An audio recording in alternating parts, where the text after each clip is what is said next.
www.attableek.com, the reviver of Iman.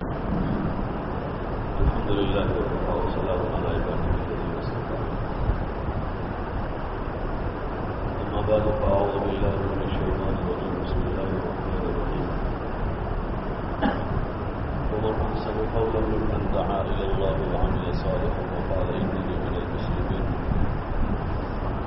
ولا تستوي الحسنة ولا السيئة ادفع بالذي هو أحسن فإذا الذي بينه وبينه عداوة كأنه ولي حميم وما يلقاها إلا الذين صبروا وما يلقاها إلا ذو حظ عظيم.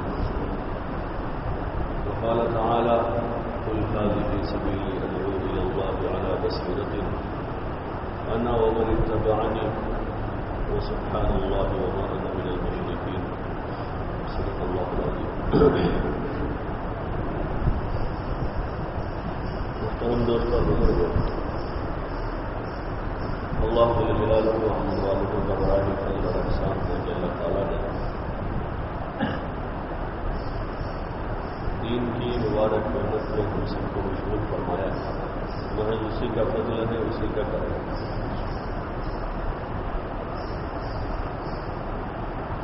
ورنہ یہ جسم اور زندگی کے ایام کہیں نہ کہیں استعمال ہونے والے ہیں.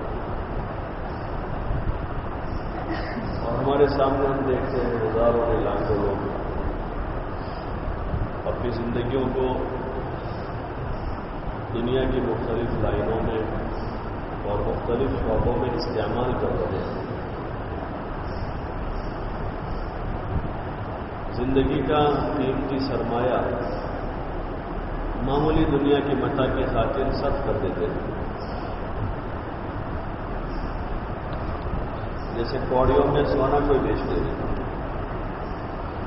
25-27-28 ہزار روپئے تولے کا سونا تو کوڑیوں میں بیچتے ہیں. محلے کے لوگ کیا کہیں گے؟ بھائی کون سی مجبوری آ گئی، اتنے سستے دام دے دے رہے ہیں؟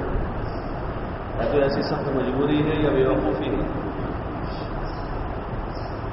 اتنی مہنگی چیز کوڑیوں میں کوئی بیچ دے رہے.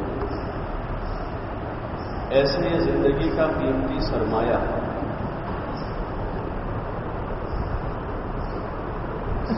دنیا کے معمولی متاع کے خاطر، معمولی سامان کے خاطر، معمولی نفع کے خاطر دے دینا یہ عقلمندی نہیں. یہ محض اللہ کا فضل ہے، اسی کا احسان ہے کہ اس نے ہم کو اس کی توفیق دے دی، ہمارے قدم اس رخ پر چلا دیا. ہمارے دل میں یہ بات اللہ ہی نے ڈالی، اس میں ہمارا کوئی ذاتی کمال نہیں. اسی نے قدموں کو اس راستے پر چلایا اور دل میں اسی نے بات ڈالی. یہ دین کی نسبت پر ہونے والے محنت میں، دین کی نسبت پر ہونے والی کوشش میں ہم شریک ہو جائیں اور اپنی جان و مال اس نام پر، اس کوشش میں، اس محنت میں لگا کر اپنا بھی دین سیکھ لیں جو ہم پر سب سے پہلا فریضہ ہے اور سب سے پہلی ذمہ داری ہے.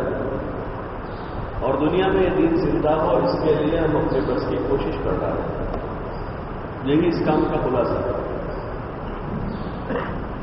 اپنی ذات سے اپنے آپ کو درست کرنے کی محنت اور لوگوں میں بھی اپنے آپ کو درست کرنے کی فکر پیدا ہو جائے.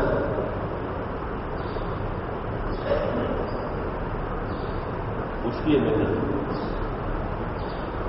اور اس رخ پر اللہ ہی نے چلایا، اس پر اللہ کا شکر ادا کرے. اور جتنا بھی شکر کرے وہ تھوڑا ہے، جتنا شکر کرے اس پر، کیونکہ ہے نہیں اتنی قیمتی چیز دین سے بڑھ کر اور دین کی محنت سے بڑھ کر اور کیا چیز ہو سکتی ہے. اللہ کو سب سے زیادہ پسندیدہ اور محبوب چیز اپنا دین ہے، اور اس دین پر اللہ نے رضامندی کا اعلان کیا، اپنی رضامندی اور خوشی کا اعلان کیا. وَأَتْمَمْتُ عَلَيْكُمْ نِعْمَتِي وَرَضِيتُ لَكُمُ الْإِسْلَامَ. اللہ کی سب سے زیادہ محبوب اور پسندیدہ چیز ہے. اسی لیے اللہ نے اپنے بندوں سے اس کا مطالبہ کیا کہ دین پر زندگی گزارے، اور دین پر زندگی گزارنے والا بھی اللہ کا محبوب بن جاتا ہے. دین اللہ کو محبوب ہے، دین پر زندگی گزارنے والا بھی اللہ کا محبوب بن جاتا ہے، پسندیدہ بن جاتا ہے. اللہ والا وہ ہے جو دین پر زندگی گزارتا ہے، کہ اپنی ذات سے 100% دین پر زندگی گزارے، وہ اللہ کا پسندیدہ بنتا ہے. تو اس سے بڑھ کر اور کوئی چیز نہیں ہو سکتی. اس لیے اس پر اللہ کا شکر بھی کریں. خوشی کا اظہار بھی،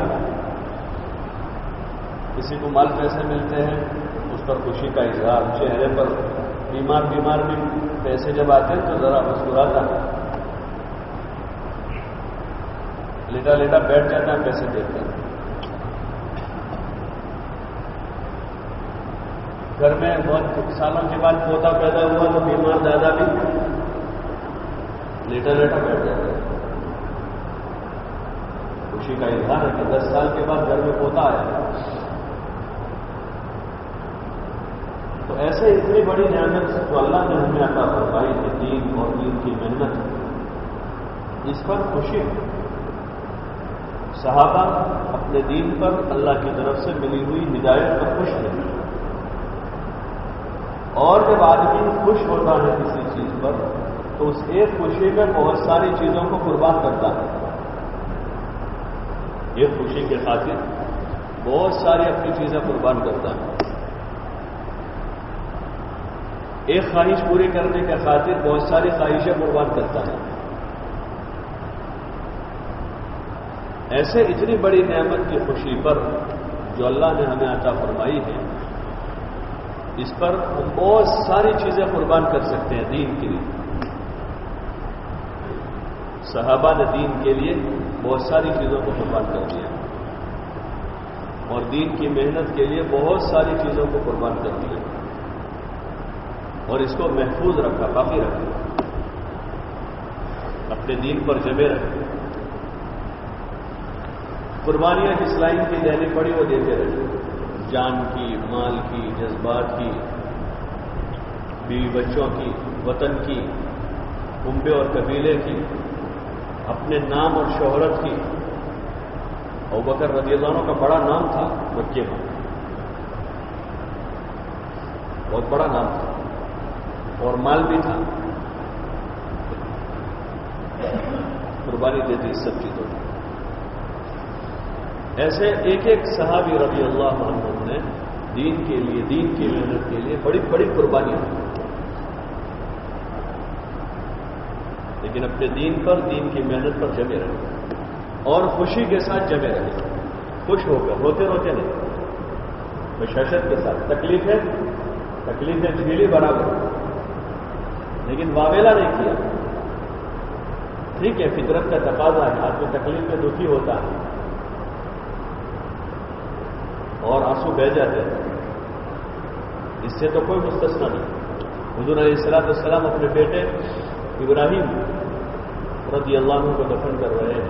دفن کرتے کرتے آپ کی آنکھوں سے آنسو آ گئے، آپ رو رہے ہیں. صحابہ نے کہا یا رسول اللہ آپ بھی روتے ہو؟ نبی صلی اللہ علیہ وسلم منع کیا، واویلا کرنے سے منع کیا، رونے سے تو منع نہیں کیا. میت پر جو واویلا ہوتا ہے، ماتم کرتے ہیں، ماتم سے منع کیا. تو حضور صلی اللہ علیہ وسلم کو روتا ہوا دیکھتے صحابہ کہہ رہے ہیں یا رسول اللہ آپ بھی رو رہے ہیں. تو حضور صلی اللہ علیہ وسلم کہہ رہے ہیں کہ یہ تو ایک بشری تقاضا ہے، غم کرنا اپنے میت پر. اور پھر کہہ رہے ہیں ابراہیم کو خطاب کر کے کہ میں تمہاری موت پر غمگین ہوں اور میرے آنکھوں سے آنسو جاری ہے، لیکن میں اپنے رب کی رضا پر راضی ہوں.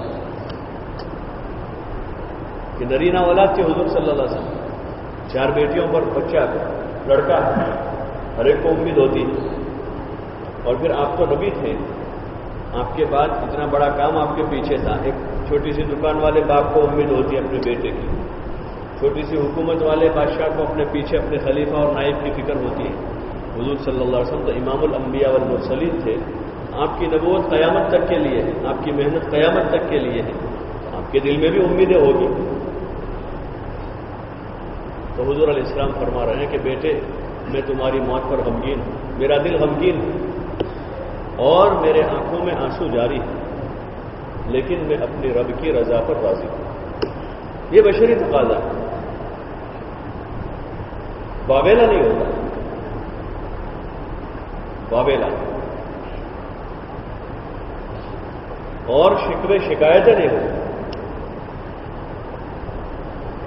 شکوے شکایت واویلا یہ ایمان کے خلاف کی چیز ہے, اس لیے اس سے منع کیا.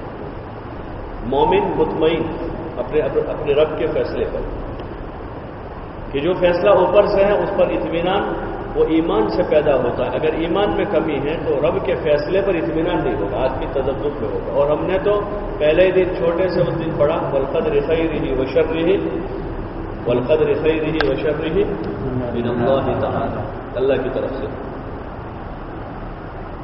ساری خیر و شر کا مالک اللہ, ہمارا اس پر ایمان. اس لیے اللہ جل جلالہ و عز والہ نے ایمان والوں کی کیفیت بیان کی کہ کیسے ہوتے ہیں.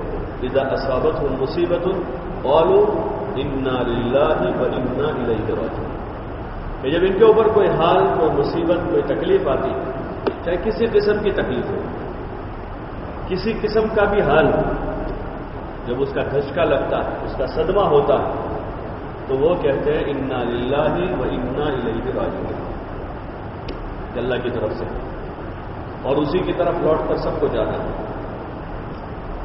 یہ شان ہے ایمان والے کی. تو ظاہری حال کا تاثر, خوشی کے وقت مسکرانا, خوشی کے وقت, بلکہ عام حالات میں حضور صلی اللہ علیہ وسلم کے بارے میں عائشہ رضی اللہ عنہ فرماتی ہے کہ آپ صلی اللہ علیہ وسلم کان ضحاکا بساما,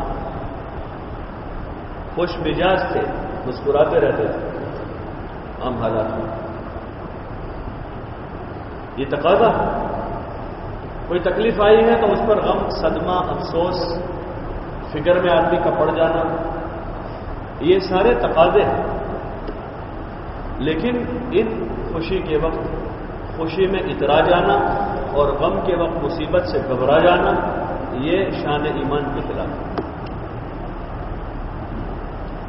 یہ جو مبارک عمل ہے دعوت کا, اس کی جو بنیادیں ہیں, بنیادیں کہ اس راستے میں آدمی محنت کر کے ایمان کا وہ کمال حاصل کر لے کہ ایمان کے جتنے تقاضے ہیں اس وقت, جس وقت آدمی جہاں ہے, ایمان کے تقاضوں کو پورا کرے. ایمان کا کیا تقاضا ہے؟ دکان پر بیٹھے تو ایمانداری کا تقاضا ہے سچ بولنے کا. ترازو پکڑے تو ایمانداری کا تقاضا ہے برابر تولنے کا. کسی جگہ شہادت دینے کا موقع آ رہا ہے تو ایمانداری کا تقاضا ہے کہ سچی شہادت دینے, چاہے باپ کے خلاف جا رہے. ایمانداری یہ ایمان کے تقاضے ہیں. یہ اس محنت کا خاصہ ہے کہ محنت کرتے کرتے حضرت مولانا یوسف صاحب رحمۃ اللہ علیہ فرماتے ہیں کام کرتے کرتے کام ہوا وہ کب شمار ہوگا کہ کام کرتے کرتے یہ 6 نمبر زندگی میں آ رہے ہیں تو سمجھے کہ کام ہو رہا. کام کرتے کرتے 6 صفات, اس میں پہلی بنیاد یہ ہے. اگر یہ صفات زندگی میں آ رہے ہیں تو سمجھیں کہ ہم کام کر رہے ہیں. اور اگر اس کے علاوہ کچھ اور آ رہا ہے تو پھر کام نہیں ہو رہا. کام کا ہونا نہ ہونا یہ ہے. کاروبار کا ہونا کیا ہوا کہ بھائی کاروبار ہو رہا ہے, نفع آ رہا ہے تو کاروبار ہو رہا ہے. لیکن کاروبار کے عوض میں قرضہ آ رہا ہے, ادھاری بول رہی ہے دکان میں, مارکیٹ میں, تو پھر کام نہیں ہو رہا. کام ہو رہا ہے یعنی صفات زندگیوں میں آ رہے ہیں جو مطلوبہ چیز ہے. اس لیے اس محنت میں ہر ایک کو سب سے پہلے اپنی ذات پر محنت کا مکلف بنایا گیا. ہر ایک آدمی کو کہ ہر آدمی اپنی اصلاح کی نیت سے کرے اسے کہ میرا ایمان بن جائے, اور وہ مطلوبہ ایمان جو اللہ چاہتا ہے. اللہ جو ایمان چاہتا ہے اس ایمان پر تو ایمان والے کو اپنی ذات سے اس ایمان کے تقاضے پورے کرنے کے بعد بھی اپنی ذات سے وہ مطمئن نہیں رہے گا، ڈرتا رہے گا ہمیشہ۔ حقیقی ایمان جو ہے حقیقی ایمان جب دل کے اندر اترتا ہے تو آدمی کے اندر اس ایمان کی وجہ سے ڈر پیدا ہوتا ہے، خشیت پیدا ہوتا ہے، جس سے آدمی ہمیشہ ڈرتا رہتا ہے، دعوے دار نہیں ہو جاتا بلکہ ہمیشہ ڈرتا رہتا ہے۔ ایمان کی علامت ہے کہ ڈرنے والا ہوتا ہے کہ ہمیشہ اللہ کے ساتھ اللہ کے جو معاملے ہیں عبادات اور اللہ کی طرف سے جو فرائض ہیں ان فرائض کے معاملے میں اچھی سے اچھی نماز پڑھ کر آدمی التحیات میں قاعدے میں بیٹھ کر پڑھے گا اللہم انی ظلمت نفسی ظلما کثیرا ولا یغفر الذنوب الا انت، کہ اچھی نماز پڑھ کے کیا کہے گا، یا اللہ میں نے اپنی ذات پر ظلم کیا کہ جیسے نماز پڑھنے کا حق تھا وہ نماز نہیں پڑھ سکا، اچھی سے اچھی پڑھ کے اچھا سے اچھا روزہ رکھ کے رات کی تنہائیوں میں توبہ کرے گا کہ اللہ روزے کا جو حق تھا وہ ادا نہیں ہوا، اچھی سے اچھی تراویح پڑھ کے آدمی توبہ کرے گا کہ اللہ رمضان میں جیسی تراویح پڑھنی چاہیے ایسی نہیں پڑھ سکا، پوری زکات ادا کر کے آدمی ڈرے گا کہ کہیں 4 آنے 8 آنے کم تو نہیں رہ گئے، اچھا سے اچھا حج کر کے آدمی ڈرے گا، توبہ کرے گا، روئے گا، چلائے گا اللہ کے دربار میں کہ اللہ قبول کر لے، یا اللہ قبول کر لے، یا اللہ قبول کر لے۔ یہ ایمان کی علامت ہے۔ حضور علیہ السلام اور صحابہ رضی اللہ عنہ وہ اعمال کرنے کے بعد ڈرتے تھے اور ہمیشہ اور اعمال کے وہ حریص تھے کہ اور مزید کرے، قناعت نہیں تھی، اور اندر طبیعت میں لالچ پیدا ہوا۔ ہمیشہ حضرت ابوبکر رضی اللہ عنہ اس فکر میں رہتے تھے کہ میں حضرت عمر رضی اللہ عنہ اس فکر میں رہتے تھے کہ میں حضرت ابوبکر سے عمل میں آگے بڑھ جاؤں،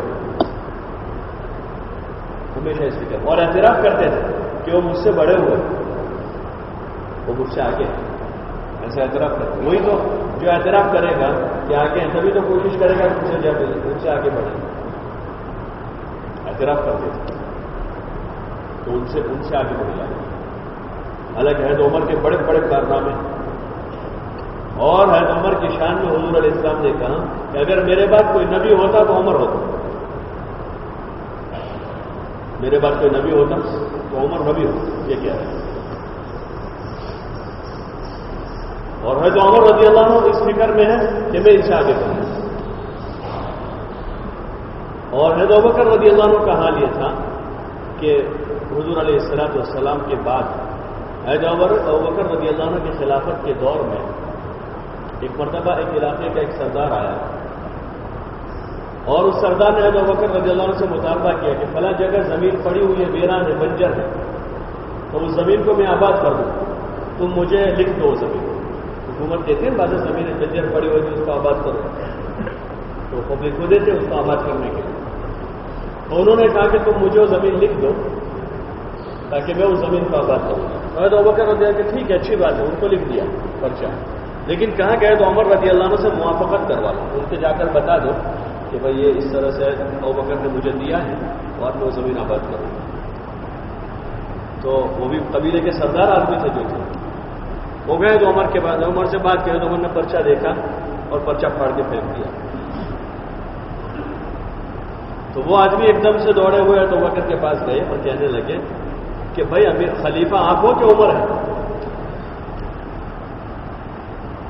خلیفہ آپ ہو کہ عمر خلیفہ؟ وہ کہنے لگے اصل تو وہی ہونے چاہیے تھے، لیکن انہوں نے مجھے خلیفہ بنا دیا ہے، ہونے تو وہی چاہیے تھے لیکن انہوں نے مجھے خلیفہ بنا دیا ہے۔ پھر حضرت ابوبکر رضی اللہ عنہ آیا، حضرت عمر آیا، ابوبکر نے کہا کہ کیوں تم نے ایسا کیا؟ بولے اگر تمہاری ذاتی ملکیت ہے تو لکھ دو، اور اگر بیت المال کی ہے تو تم کو کوئی حق نہیں اس طرح کسی کو دینے کا۔ اگر تمہاری ذاتی ہے زمین تو لکھ دو، کوئی حرج نہیں، اور اگر یہ زمین بیت المال کی ہے تو تم کو کوئی حق نہیں، حالانکہ امیر المومنین ہے، تم کو کوئی حق نہیں تم اس طرح کسی کو زمین لکھو. تو بکر کو کوئی برا نہیں لگا کہ میں امیر المومنین میرا آرڈر تم نے اس کو منسوخ کر دیا. اور کہہ رہے ہیں کیا کہ اصل تو وہی حقدار تھا کہ وہی خلیفہ ہو, لیکن انہوں نے مجھے بنا دیا. یہ ہے ایمان کی علامت کہ آدمی میں ڈر پیدا ہوتا اور آدمی اپنے آپ کو پیچھے سمجھتا ہے کہ اور لوگ مجھ سے آگے جا رہے ہیں اور مجھ سے آگے جا رہے ہیں. اور اس تنافس میں آگے اس کی اجازت ہے ایسا تنافس کر, ایسی ریس لگانے کی کہ فلاں آدمی ہر سال 4 مہینے جاتا ہے, میں بھی اس کے پیچھے پیچھے چلتا تھا. ہر سال 4 مہینے لگا, وہ مہینے کے 10 دن لگا تو میں بھی اس طرح کروں. وہ روزانہ 2 پارے پڑھ رہے, میں 3 پڑھوں. وہ سنتوں کی پابندی کرتے ہیں صرف عبادتوں میں معاملات کی بھی سنتوں کا اہتمام کروں تاکہ میں اس آگے بڑھ جاؤں. یہ چیز تھی صحابہ میں, وہ اس تنافس میں تھے, اس تنافس میں تھے. یہ جذبہ ہر انسان میں ہوتا ہی ہے. اگر اس کو صحیح جگہ دین پر استعمال کریں گے تو اس جذبے سے ہی آدمی آگے بڑھ جائے گا. ریس کا جذبہ, تنافس کا جذبہ. اور اگر اس ریس کے جذبے کو دنیا پر استعمال کیا تو ملے گی مقدر کی, اور ہوگا یہ کہ ہم کو زیادہ ملے گی نہیں, اور مالداروں سے جلن پیدا ہوگی, حسد پیدا ہو جائے گا.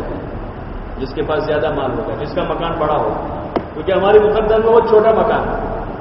ہماری مقدر کی روزی اتنی جتنی اللہ نے طے کی, اور ہم اس تنافس اور ریس کے جذبے کو وہاں استعمال کریں گے تو ملے گا مقدر کا, اور جلن پیدا ہو جائے گا, اور آدمی بیماری میں مبتلا ہو جائے گا جو بہت بڑی بیماری ہے. حسد کی آگ میں آدمی خود جلتا ہے, اندر کے اندر جل جاتا ہے. کبھی کسی کا اچھا نہیں دکھے گا اس کو, کسی کا بھی جہاں اچھا نظر آئے گا وہاں ہوتا ہوگا کہ وہ تو میرے سے بات میں لگا, ابھی تو آیا تبلیغ میں, کیا جانتا ہے. ایسا اندر سے کسی کا بھی ذرا برابر اچھا نظر آیا, وہ آنکھ ہی ایسی جو آدمی کو اندر سے جلا دیتی, ختم کر دیتی. اس لیے حضور صلی اللہ علیہ وسلم منع کیا, لا تحاسدوا ولا تباغضوا, ایک دوسروں پر حسد نہ کرو اور ایک دوسروں سے بغض نہ رکھو. بغض جو اندر ہوتا ہے دکھتا نہیں ہوتا, ظاہر میں تو آدمی کو بات دلاتا ہے, معانقہ کرتا ہے, دعوت کرتا ہے, کھاتا ہے, پیتا ہے, لیکن وہ اندر ایک ایسی بیماری ہوتی ہے جو نظر نہیں آتی. حضور نے منع کیا اور کہا وکونوا عباد اللہ اخوانا, اللہ کے بندے اور بھائی بن جاؤ. ہمارے تبلیغ میں جو 4تھا نمبر ہے, چوتھا, اس میں حضرت مولانا یوسف صاحب رحمۃ اللہ علیہ فرماتے تھے 4تھے نمبر کے مقصد ہے کہ 4تھا نمبر کا مقصد, اکرام مسلم کا مقصد یہ ہے کہ ہر مسلمان صرف اور صرف مسلمان ہونے کی وجہ سے اکرام کرنا, نسبت اسلام کی وجہ سے. اور ایک بیان میں مولانا نے فرمایا, مولانا یوسف صاحب رحمۃ اللہ علیہ, کہ جیسے ہم اہل بیت کی عزت کرتے ہیں حضور صلی اللہ علیہ وسلم کی نسبت کی وجہ سے, کہ ان کی نسبت حضور علیہ السلام کے ساتھ ہے, آپ کے گھرانے کے لوگ صحابہ کی عزت کرتے ہیں حضور صلی اللہ علیہ وسلم کے ساتھ نسبت کی وجہ سے, ایسے ہر مسلمان کی نسبت حضور صلی اللہ علیہ وسلم کے ساتھ ہے. ان کی صحابیت کی نسبت ہے, عام مسلمان کی مسلمان امتی ہونے کی نسبت ہے. اس نسبت سے اس کی عزت کی جائے گی, اس کی قدر دل میں ہوگی, اس کا اکرام دل میں ہوگا, اور اکرام دل سے ہوتا ہے, زبانی جمع خرچ نہیں ہوتا, دل سے اکرام.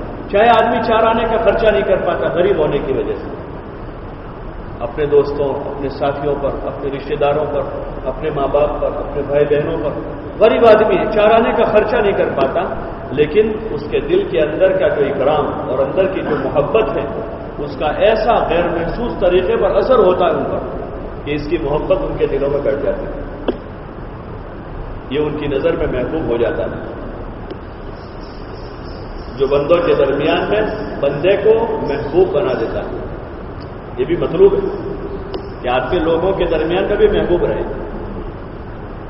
حضرت عمر رضی اللہ عنہ فرماتے ہیں کہ لوگوں کی طرف سے جو تم کو محبوبیت ملے اس سے تم مستغنی نہ رہو, لوگوں کی طرف سے جو عزت ملتی ہے تو اس سے ہم مستغنی نہیں ہیں.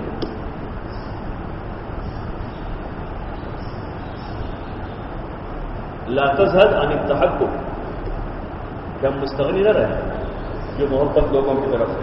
اور اس کے اسباب یہ ہیں کہ آدمی خود چھوٹا بن کے رہے. ہر مولانا یوسف صاحب رحمۃ اللہ علیہ فرماتے ہیں کہ آدمی چھوٹا بن کے رہیں, چھوٹا بن کے.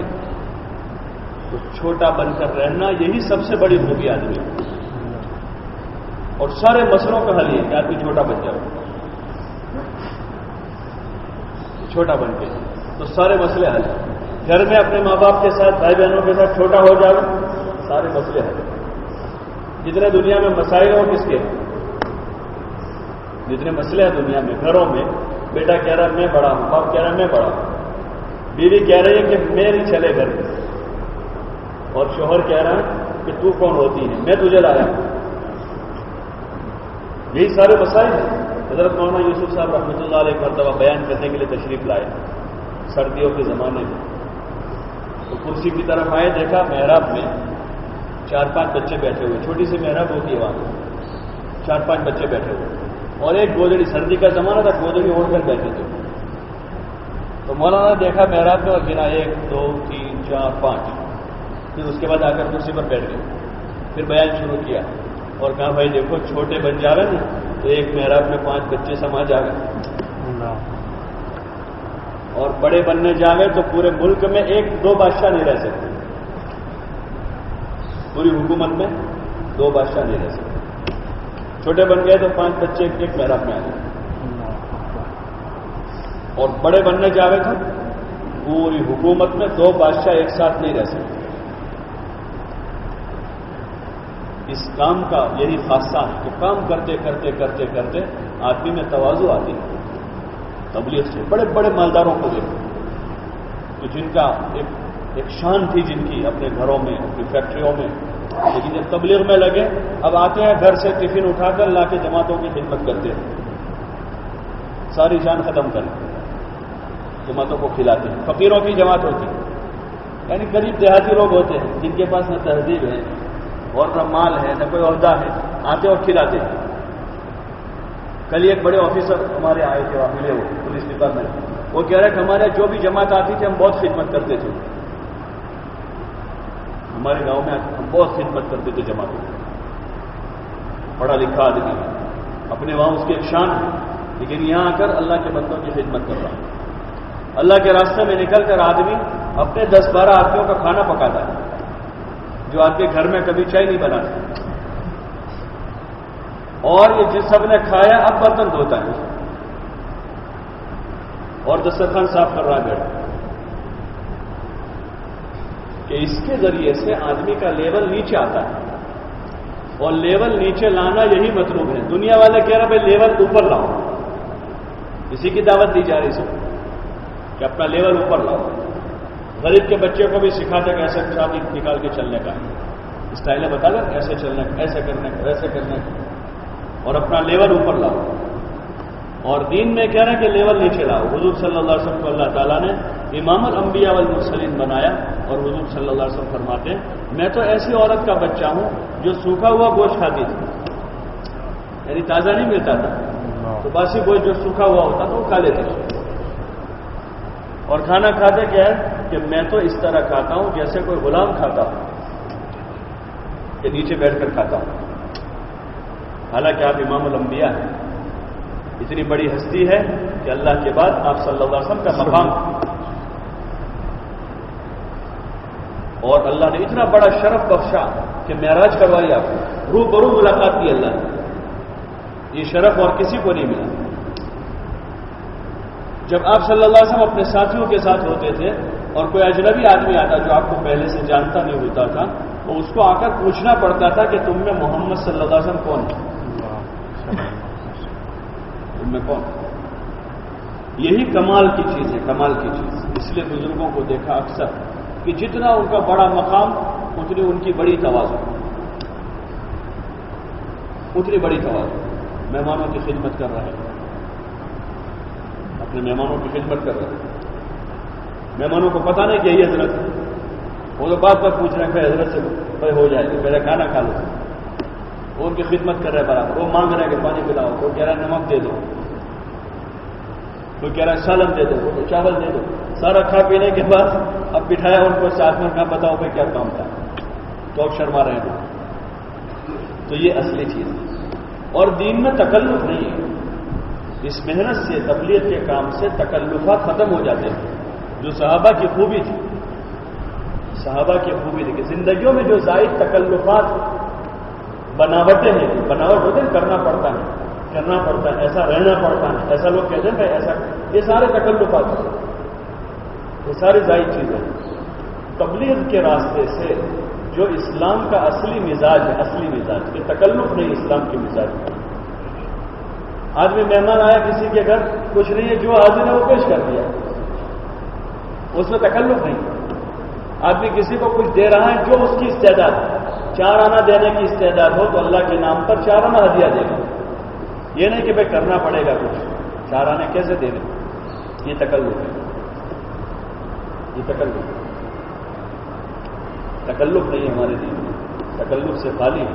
صحابہ کی صفت بیان کی حضرت ابن مسعود رضی اللہ عنہ نے، اور فرمایا اقلہم تکلفا، کہ ان کے یہاں تکلف نہیں تھا. مل گیا تو امبر مچھلی کھا لی، اور نہیں ملے تو کھجور کی گھوٹلیوں پر گزارا ہو رہا ہے، کوئی شکایت نہیں کسی سے. اور محنت نہیں چھوڑی کہ ہم کو تو کھانا نہیں ملا، گھر بھاگ جاؤ. ارے ادھر ابھی تو چاول کے علاقے والی جماعت روٹی کے علاقے میں چلی جا رہے، اور 15-20 دن تک چاول نہ ملے تو امیر صاحب کو پریشان کر ڈالے کہ بھائی کیسے گزارا ہوگا، اتنے دن تو ہوتا ہوگا، کہیں کچھ کرو، ایسے بیٹھے رہنے سے تھوڑی کام ہوگا. کہتے ہیں نا ایسے امیر صاحب، تو وہاں ان کو کھانا ہی نہیں مل رہا. پھر سب اینڈ کیا نا ابو الدرداء رضی اللہ کہ بھائی وہ تو روزانہ ایک کھجور ملتی تھی سب. وہ تعجب کرنے لگے طلبا کہ ایک کھجور پر گزارا. بولے ہاں، اس کھجور کا بھی اس وقت پتا چلا جب وہ کھجوریں ختم ہو کر گٹھلیاں چوسنے کی نوبت آئی. لیکن کوئی بھاگا نہیں وہاں سے، ایک آدمی واپس نہیں آیا. اپنے آپ کو عادی بنا دیا تھا ان چیزوں کو، ان چیزوں کا عادی. کہ اصل مقصود کیا ہے؟ اصل مقصود اس زندگی کا اللہ کی عبادت و اطاعت ہے. وہ اچھی سے اچھے وجود میں آنی چاہیے. لیول نیچے رہے گا تو دین کا کام آسان ہوگا. اور جہاں معیار اونچا بڑھا، لیول اگر اونچا ہو گیا زندگی گزارنے کا، تو پھر بہت جلدی برا لگ جائے گا. کسی نے کچھ کہہ دیا فوراً شیشے کی طرح ہو جائے گا. کہ ذرا سا چھینٹا اڑا تو دھبا پڑ جائے گا. پانی بھی رکھا نا، صاف ستھرا پانی بھی شیشے پر، تو اس کا بھی داغ پڑ جائے گا کہ لیول اوپر گیا. اب تکلفات ہیں تو اس تکلفات میں دین پر چلنا مشکل ہے. پھر فرض نماز مشکل ہو جاتی ہے، پھر دین کی محنت مشکل ہو جاتی ہے. اس لیے اس راستے میں، دعوت کے راستے میں ہر مسلمان سے اپنی جان و مال لگوا کر اور مختلف مجاہدوں سے گزار کر وہ ایک استعداد بنانا مقصود ہوتی ہے، جس استعداد کے بعد آدمی کام کا بنتا ہے.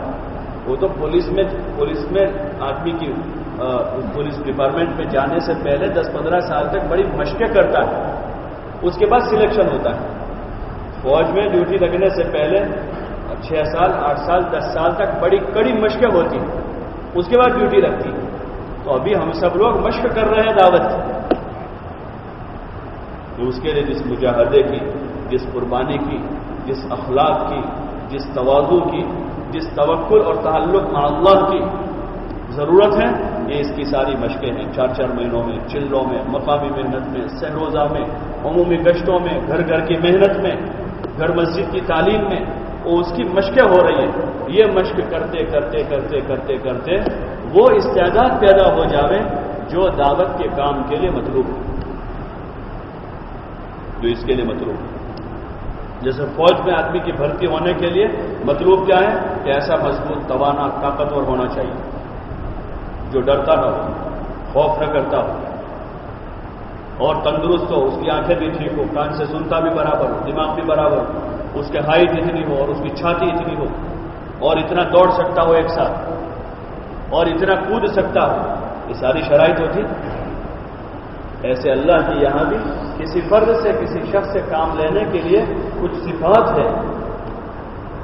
یہ جو 6 نمبر ہے، 6 نمبر ان صفات اور خوبیوں کو اپنی زندگی میں لانے کی الف با تا سا ہیں،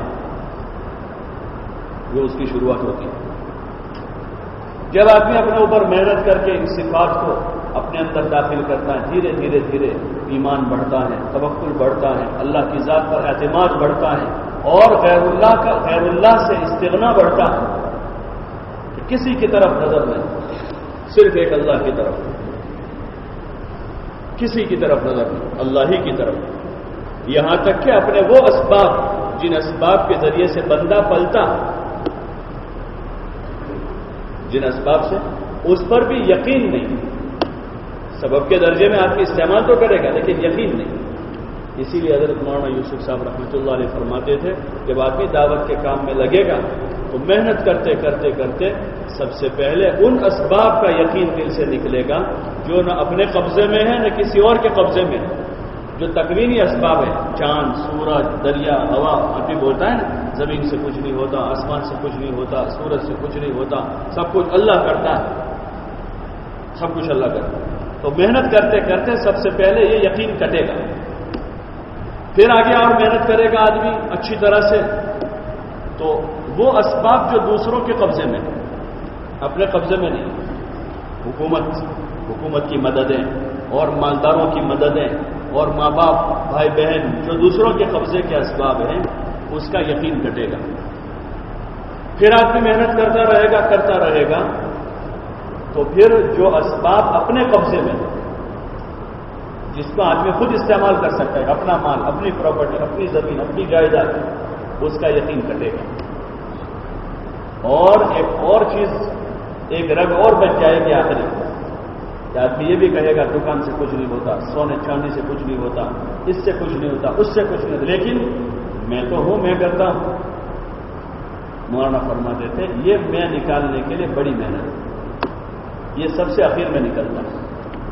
پہلے تو کائنات کے جو پھیلے ہوئے اسباب ہیں اس کا یقین نکلے گا، پھر ان اسباب کا یقین جو اوروں کے قبضے میں، اپنے پاس نہیں، جس میں آدمی تصرف نہیں کر سکتا ہے، اس کا یقین کٹ جائے گا، اور پھر محنت کرتا رہے گا تو ان اسباب کا یقین کٹے گا جو اپنے قبضے میں، اور پھر محنت کرتا رہے گا تو آخری درجے میں وہ چیز کہ میں ہوں تو ہو رہا ہے، میں کر رہا ہوں، میں نے یہ کیا، میں نے جماعت بنائی، میں گھر پال رہا ہوں، میں بیوی کو کھلا رہا ہوں، میں بچوں کو کی پرورش کر رہا ہوں، میں ذمہ دار ہوں، میں فلاں، وہ جو میں ہے، وہ سب سے اخیر میں کٹتا ہے۔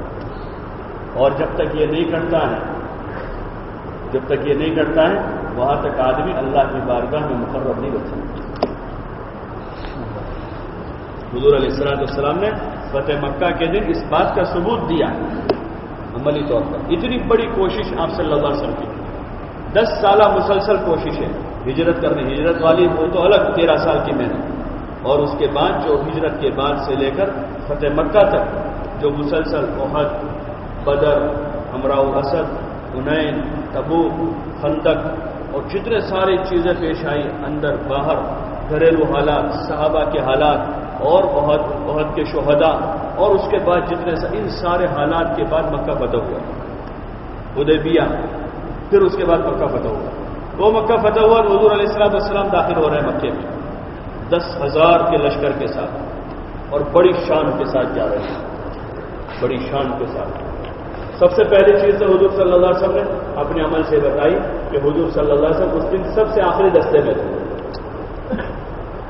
حالانکہ فاتح بن کر مکے میں جا رہا ہے، اور حضور صلی اللہ علیہ وسلم کہاں ہے؟ سب سے آخری دستے میں۔ پہلے جو مختلف دستے حضور صلی اللہ علیہ وسلم نے بنائے تھے، ایک داخل ہوا، دوسرا داخل ہوا، تیسرا ہوا، چوتھا ہوا، 5واں ہوا۔ ابو سفیان مکے سے باہر آ گئے تھے اس دن، حضرت عباس رضی اللہ عنہ وہاں پہنچ گئے ان کے پاس۔ ابو سفیان کہنے لگے باہر محمد کی حکومت، تو حضرت عباس نے کہا یہ حکومت نہیں ہے، یہ نبوت۔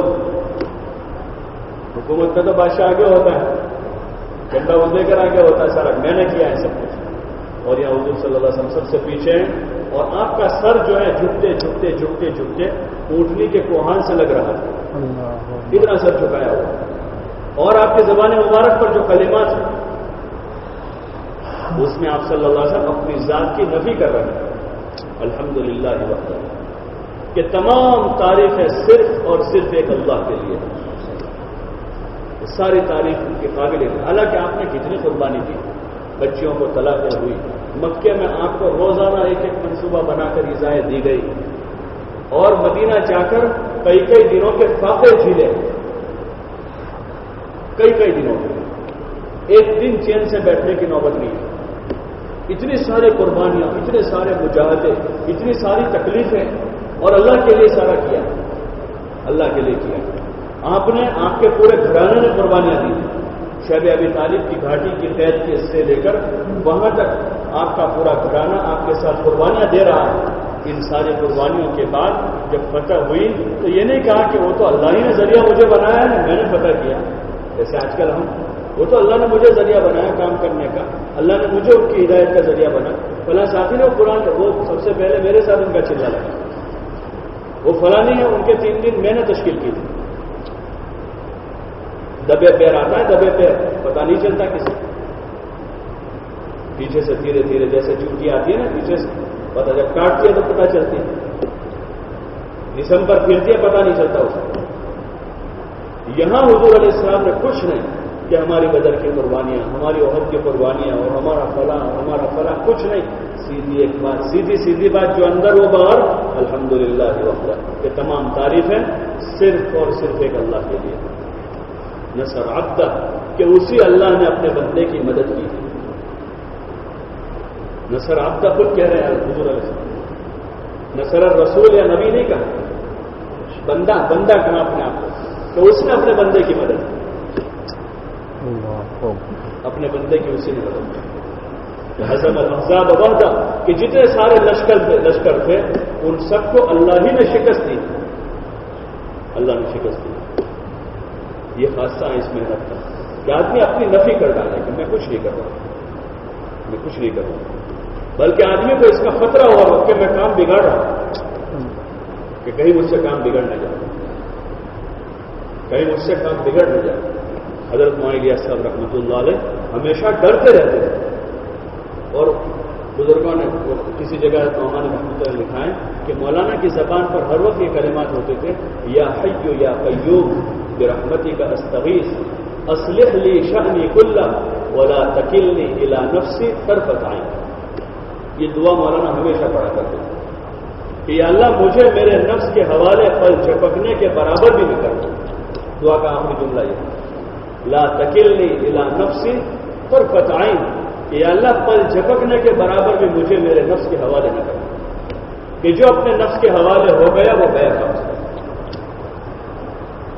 اس لیے کہہ رہے تھے کہ پل جھپکنے کے برابر بھی مجھے اپنے نفس کے حوالے نہ کر. اسی لیے جب کام بڑھنے لگا اور لوگوں میں آپ کی مقبولیت بڑھنے لگی، سب جگہ سے مولانا الیاس، مولانا کی محنت، مولانا ایسا ہونے لگا، تو مولانا حضرت مفتی شفیع صاحب رحمۃ اللہ علیہ کے پاس ایک مرتبہ گئے اور مفتی صاحب سے کہا کہ مفتی صاحب میرے ساتھ استدراج ہو رہا ہے. استدراج کہتے ہیں کوئی غیر ایمان والے کی ایسی خاری کی عادت چیز جو عام عادت کے خلاف، جس کو اپنے چمتکار کہتے ہیں گجراتی میں، چمتکار کہتے ہیں، باپو یہ چمتکار کرتے. اگر کوئی مسلمان ہو اس سے ایسی چیز ہو تو اس کو کہتے ہیں کرامت، جو ولیوں سے ہوتی چمتکار کہتے ہیں. لیکن اگر مسلمان نہ ہو اور کوئی غیر ہو اور اس سے ایسی کوئی خارق عادت چیز پیش آ جائے اس کو کہتے ہیں استدراج، یعنی وہ ڈھیل ہے اللہ کی طرف سے، اس کو مہلت اور دیتا ہے اللہ، اور چانس دیتا ہے. تو مولانا کہتے تھے کہیں اللہ کی طرف سے ڈھیل تو نہیں ہے، لوگوں میں میری واہ واہ ہو رہی تھی اور لوگ میرے کام کو قبول کر رہے ہیں. تو مفتی صاحب نے کہا کہ مولانا ایسی بات نہیں ہے، یہ استدراج نہیں ہے. تو مولانا نے قبول نہیں کیا اس پر کہ ٹھیک ہے جزاک اللہ، اللہ آپ کو بہت بہتر بدلا دے دے، آپ نے مجھے مطمئن کر دیا، ایسا نہیں کہا.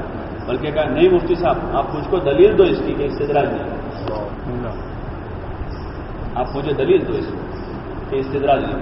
تو مفتی صاحب نے فرمایا کہ مولانا جب کسی آدمی کے ساتھ استدراج ہو جائے تو اس کو پتہ نہیں ہوتا، وہ تو سمجھتا ہے کہ میرا بہت مدد ہو رہی ہے. آپ کے دل میں جو کھٹکا پیدا ہوا نا، کھٹکا آپ کے دل میں جو کھٹکا پیدا ہو کہ استدراج ہے، یہی اس کی علامت ہے کہ استدراج نہیں ہے. وہی اسی کی علامت ہے کہ استدراج نہیں ہے. ورنہ جس کے ساتھ سے مدد ہٹ جاتی ہے نا اللہ کی، وہ تو زوم میں مبتلا ہو جاتا ہے. لوگوں کے مسافوں سے اور لوگوں کے تاریخی کلمات سے لوگوں میں ذرا واہ واہ ہو گئی تو وہ تو اس سے مبتلا ہو جاتا ہے. مفتی صاحب نے کہا کہ یہی اس کی علامت ہے کہ آپ کے دل میں اس کا کھٹکا ہے, یہ ڈر ہے آپ کو کہ کہیں سدراج نہ ہو. یہی علامت ہے کہ یہ چیز اندر ڈر پیدا ہوتا ہے. حضرت جی رحمۃ اللہ علیہ بہت چھوٹے چھوٹے کلمات فرماتے تھے, کہتے تھے بھائی کرتے رہو ڈرتے رہو, کرتے رہو ڈرتے رہو, مانتے رہو مانگتے رہو. کہ آدمی کرتا رہے ڈرتا رہے کہیں میری وجہ سے کام بگڑ نہ جائے. اتنی برسوں کی محنت قربانیوں کے بعد, رونے دھونے کے بعد اور بڑے مجاہدوں کے بعد کتنے گھر اس کے لیے, کتنے گھرانوں نے قربانیاں دی اور کتنے سہاگ اجڑے ہیں اس کے پیچھے. برسوں اور صدیوں کی قربانیوں کے بعد ایک محنت جو اللہ نے ہمیں دی ہے, تو ہمیں بہت ڈرنا چاہیے کہ کہیں ہمارے ہاتھوں ضائع نہ ہو, ضائع نہ ہو, اور یہ اپنی حقیقت پر, اپنی اصل پر باقی رہے. یہ اپنی اصل پر باقی رہے. اس کے لیے قربانیوں میں سب سے بڑی قربانی جو ہوتی ہے وہ وہی آدمی کو اپنے نفس کو دبانا پڑتا ہے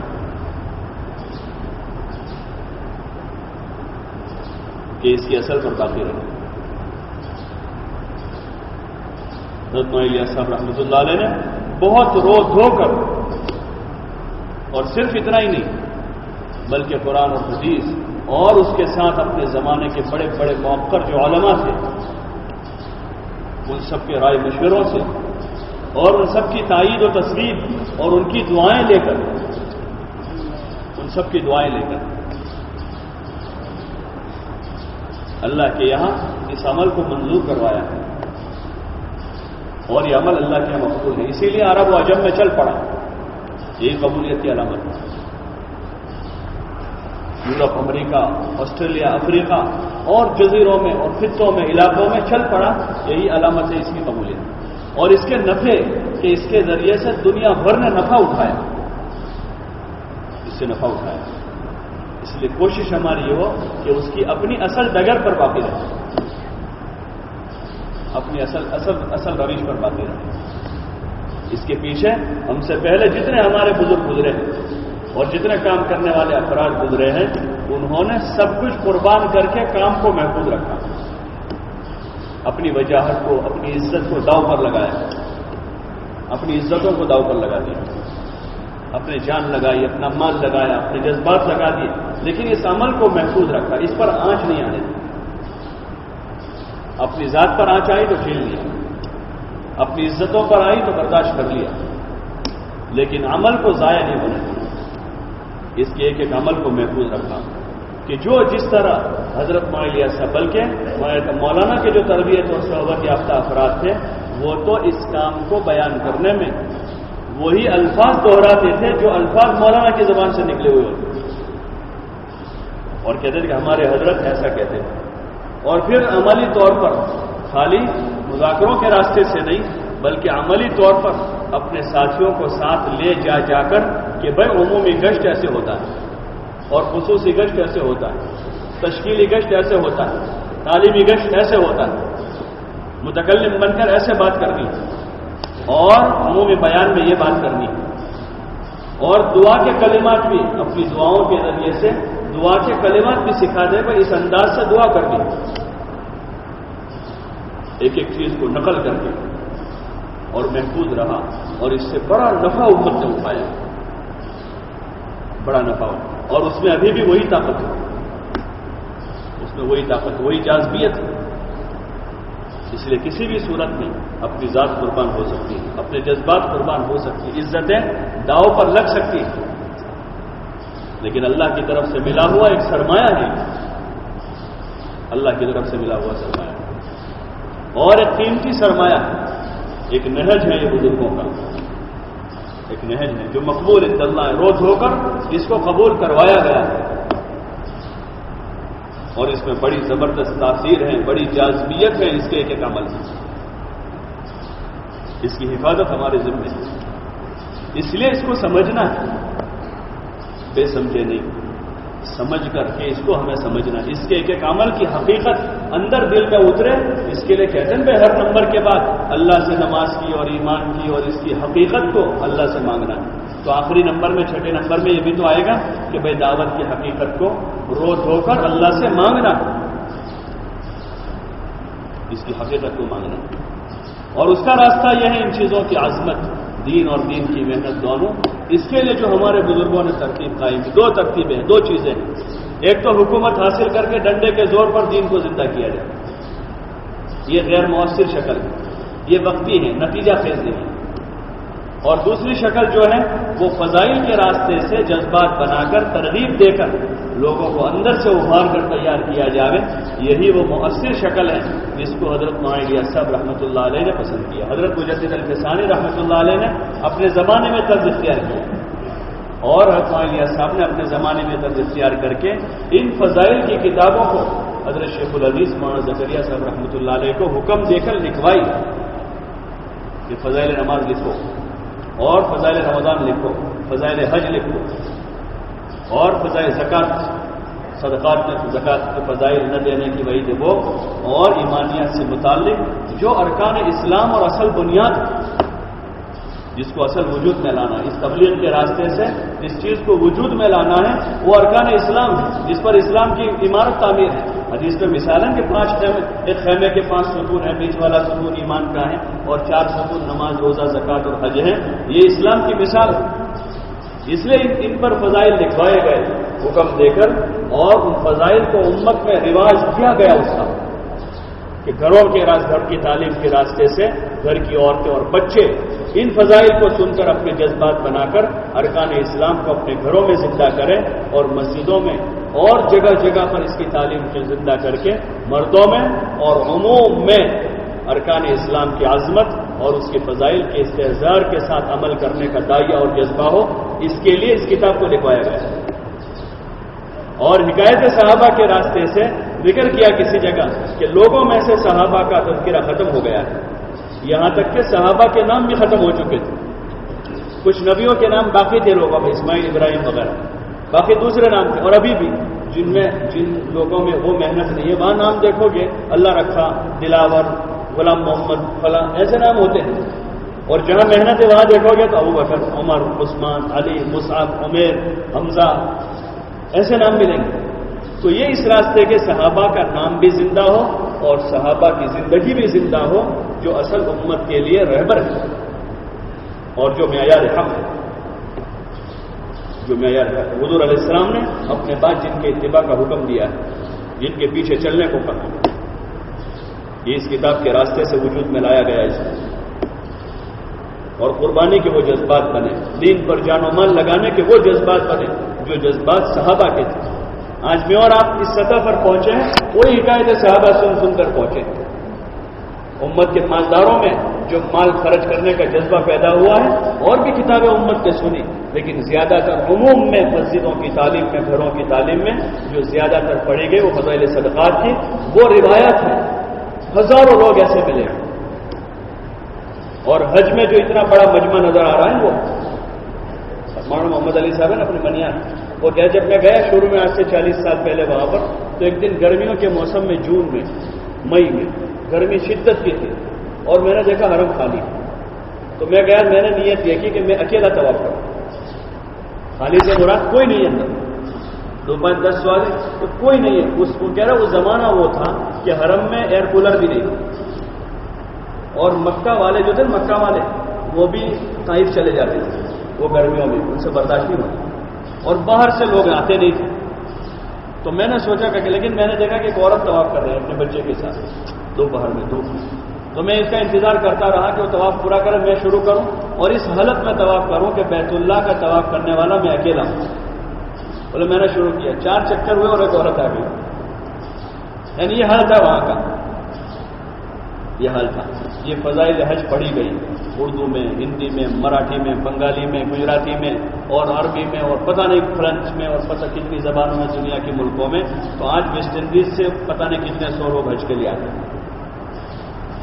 ویسٹ انڈیز سے لوگ حج میں آتے ہیں، وہاں کے جزیروں سے لوگ حج کرنے کے لیے جاتے ہیں اور عمروں کے لیے جاتے ہیں.